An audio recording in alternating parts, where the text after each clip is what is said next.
बुंदेलखंड जितना पानीदार उतना यहाँ के लोग पानीदार क्यों नहीं। मैंने अक्सर ये कहते हुए सुना है कि बुंदेलखंड के लोग बहुत पानीदार होते हैं। और पानीदार का मतलब आप समझते हैं, पानीदार का मतलब ये कि स्वाभिमान, मतलब कि जो बात कहना उसमें अडिग रहना और वो करके दिखाना। आपने सुना ही होगा कि बुंदेलखंड पानी के मायने में कितना जूझ रहा है। अक्सर यहाँ की खबरें बड़ी खबरें बनती हैं और राजनीतिक मुद्दा भी, लेकिन ये खबरें सिर्फ अखबारों के या फिर चैनलों की सुर्खियाँ बन के रह जाते हैं, या फिर आप यूँ भी कह सकते हैं कि वो राजनीतिक मुद्दा बनकर रह जाता है। स्थिति ज्यों का त्यों बनी रहती है और साल दर साल ये स्थिति गहराती जा रही है, पानी का संकट बढ़ता जा रहा है। लेकिन इसमें सुधार कब होगा, कौन करेगा, कौन सी सरकार आएगी या कौन सा ऐसा नेता आएगा जो यहाँ के बारे में बात करेगा, पानी के बारे में बात करेगा, इसका तो पता नहीं। लेकिन हाँ, ये ज़रूर पता है कि ये स्थिति ज़रूर एक दिन ऐसे मोड़ पर ला कर के खड़ा कर देगी कि जहाँ पर लोगों को पानी भी बाल्टी बाल्टी खरीदना पड़ेगा। ऐसे लोगों के लिए भी पानी मिलना बहुत मुश्किल हो जाएगा, जो आज एक एक बूंद के लिए तरस रहे हैं। इस पर मैंने रिपोर्टिंग करने की ठानी कि भाई, बात तो ये बहुत कही जाती है कि बुंदेलखंड के लोग पानीदार हैं, तो फिर बुंदेलखंड पानीदार क्यों नहीं। आइए अब बताऊं एक ऐसे अफसर के बारे में जिन्होंने बुंदेलखंड को पानीदार बनाने की लुभावनी कहानी रच डाली। ये महोदय हैं बांदा में डीएम के पद में रह चुके आईएएस अधिकारी हीरा लाल। वर्तमान समय में आईएएस अधिकारी Hira Lal national health mission में अपर निदेशक के पद पर तैनात हैं। पानी बचाने के नाम पर खूब सरकारी धन महोदय ने पानी की तरह बहाया। कुआं तालाब पूजन, केन नदी में जल आरती, नदियां किनारे खिचड़ी भोज जैसे तमाम कार्यक्रम रहे, जिन पर सिर्फ और सिर्फ बयानबाजी रही। एक एक बूंद पानी को बहुत समेट के सहेज के जितना जरूरी है उतना ही प्रयोग करें, ये निवेदन करने के लिए मैं बंबई से यहाँ चल के आया हूँ। बुंदेलखंड के बारे में हम खबरें पढ़ते रहते हैं, यहाँ की पानी की समस्या के बारे में हम बंबई में बैठे बैठे सुनते रहते हैं। मन उचाट होता है, क्योंकि हम बंबई के नहीं हैं, हम तो हैं यहीं के।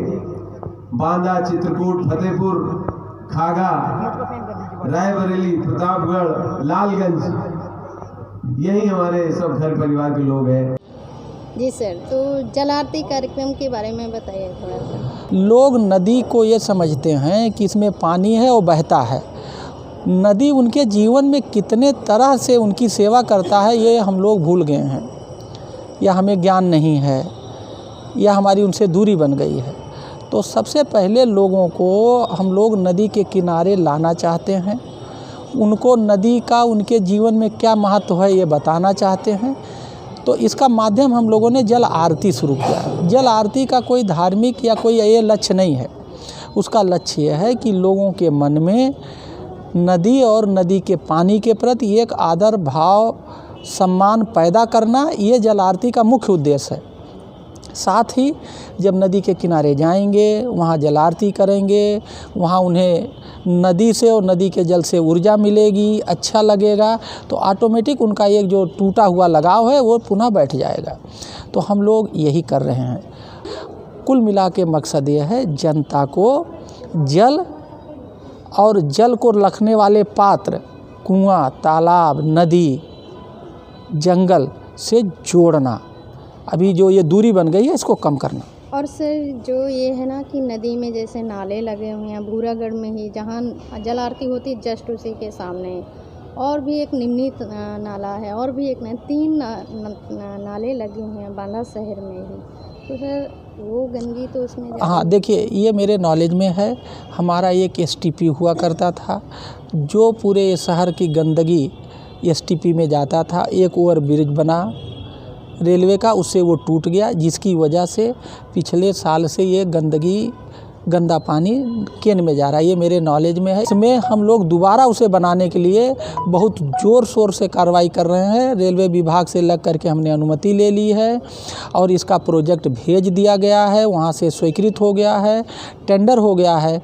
बहुत ही जल्दी ये जो गंदा पानी वहाँ गिर रहा है, हम वो जो पाइप टूटी है उसको बना करके STP में ले जाएंगे, ये समस्या दूर हो जाएगी।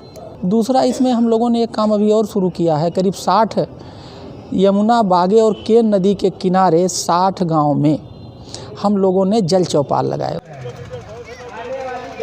देख रहे हैं आप लोग कि आज मैं केन नदी की जमारा घाट पर मौजूद हूँ, जहाँ पर अलाव के साथ चौपाल और खिचड़ी भोज का आयोजन किया गया है। यहाँ पे सैकड़ों लोग मौजूद हैं। ये आयोजन नदी की साफ सफाई और जल बचाव के लिए किया गया है। इसके साथ साथ यहाँ पर जो लोग आए हुए हैं वो अपनी समस्याओं को लेकर भी आए हुए हैं। लेकिन देखते हैं कि इस चौपाल से लोगों को किस तरह की खुशी मिलती है और लाभ होता है। तीसरे पानीदार व्यक्ति और संस्था की बात बताऊं तो वो है बांदा जिला के महुआ ब्लॉक के गांव जखनी निवासी उमा शंकर पांडे की।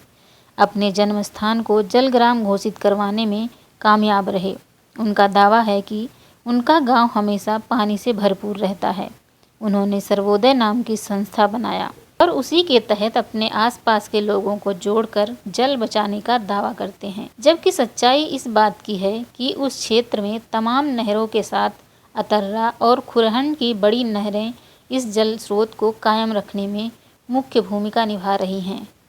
उनकी संस्था के साथ काम करने वाले कार्यकर्ताओं ने बताया कि वो सब फर्जी काम था। भले ही फर्जी हो, लेकिन साहब ने खूब नाम कमाया, पुरस्कार जीते। यही नहीं, इस गांव को मॉडल गांव के रूप में देखा गया।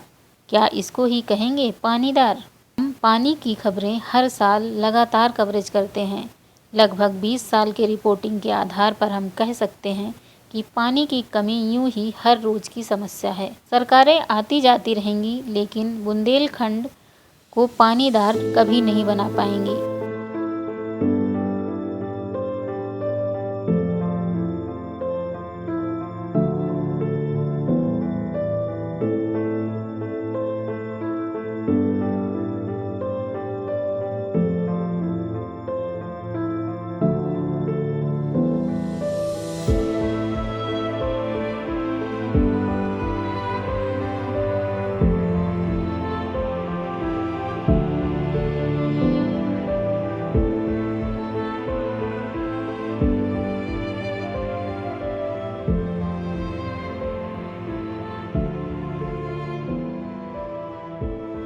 झांसी जिले के गुमनामवाड़ा के लोगों ने बताया कि वो सालों से यहाँ रह रहे हैं, लेकिन उनकी पानी की समस्या में कोई सुधार नहीं हुआ। एक व्यक्ति नहीं, हर घर परेशान रहता पानी के लिए। अभी आपके यहाँ जो विधानसभा के नेता थे वो कभी यहाँ देखने आए आप लोगों की समस्या को?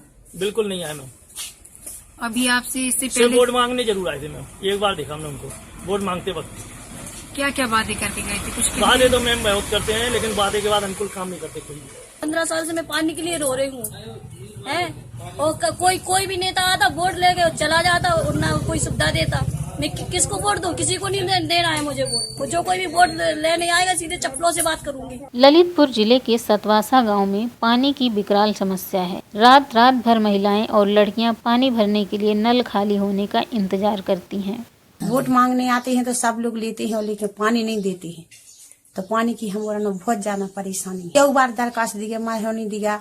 यहाँ पर मीटिंग हुई तो मीटिंग में किया, स्कूल में किया, हाउ किए जाते हैं, लेकिन पानी कोई नहीं। कम 25-30 घटना एक्सीडेंट के दर्ज करे गए। ऐसी स्थिति में आप लोग क्या करते हैं? क्या कहते हैं, मजबूरी है। विधायक कोई सुन नहीं रहा है, प्रधान सुन नहीं रहा है। महोबा के कुलपहाड़ कस्बे का पाठवापुरा, यहाँ पर पथरीली जमीन होने के कारण पानी की व्यवस्था न कर पाने का प्रशासन का मुख्य बहाना बन जाता है।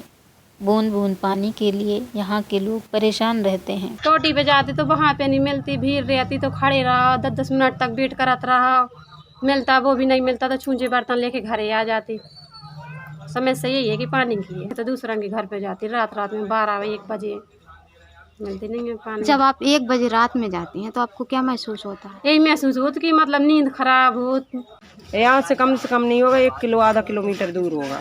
तो आप कैसे पानी लाती हैं वहाँ? ऐसे पानी ले आते हैं, एक डिब्बा ले लेंगे और ले आएंगे, और 20 डिब्बा भरने हैं तो दोपहरी हमें उसी में हो जाती है, न कहीं काम कर पाते हैं न धंधा कर पाते हैं।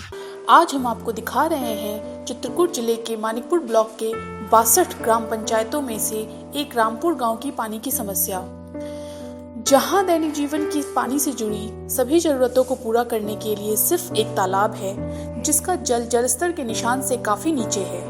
बारिश न होने से सामान्य जनजीवन अस्त व्यस्त है और लोग यहां से पलायन करने पर मजबूर हैं। शिकायत करने के बावजूद प्रशासन कुंभकर्ण की नींद ले रहा है।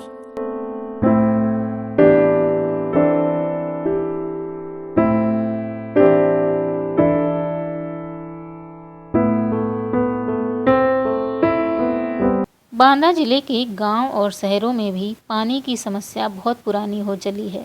कभी पाइपलाइन ठीक नहीं है तो कभी हैंडपंप खराब है। अधिकारी दावा तो करते हैं कि समस्या का समाधान जल्दी किया जाएगा, लेकिन कभी उसमें गंभीरता नहीं दिखाई गई। जैसे बच्चे जाते हैं तो सड़क का वाकई बहुत ज्यादा है, वाहन बहुत ज्यादा चल रहे हैं तो इसलिए दिक्कत। अब 2 दिन या 3 दिन में नाला आता है, 60-70 घर है और वही लगभग रात में आता है, दिन में आता नहीं है। ऐसा कोई एस्टीमेट भी नहीं है कि मैं ग्राम पंचायत से बनवा दूं।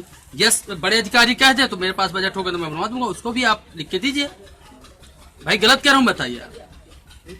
बहुत बड़ी समस्या है जैसा पानी की हमारे यहाँ। इसके लिए यही है कि नदी टोला पे जब भी हम दिन में सप्लाई लगाते हैं, नदी टोला ऊंचाई का हिस्सा होने की वजह से मार्केट से पाइप लाइन गुजरी है और ऊंचाई पे पानी पहुँच नहीं पाता दिन में। इसलिए जब भी सप्लाई हम लोग शाम को लगाते हैं तो रात में 11 बजे 12 बजे सप्लाई वहाँ पहुँचती है ऊंचाई वाले हिस्से में।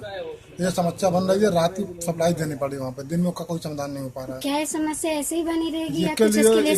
इसके लिए जल निगम को लेटर दिया गया है कि यहाँ पे ट्यूबवेल दिया जाए, ट्यूबवेल मिले हम लोगों को। नया ट्यूबवेल आएगा तो फिर सूरत बढ़ेगा हमारा, जब सूरत बढ़ेगा तो फिर हम इधर सप्लाई सिंगल लाइन डाली जा सकती है। इतनी कवरेज के बाद आप सब भी तो समझ ही गए होंगे कि पानी की बड़ी समस्या है, और ये भी जान लिए होंगे ना कि यहाँ के लोग कितना पानीदार हैं। देश के एकमात्र नारीवादी ग्रामीण न्यूज़ चैनल का समर्थन करने के लिए हमें YouTube पर लाइक और सब्सक्राइब करें और वेबसाइट पर सदस्य बने। खबर लहरिया, आपकी खबर आपकी भाषा।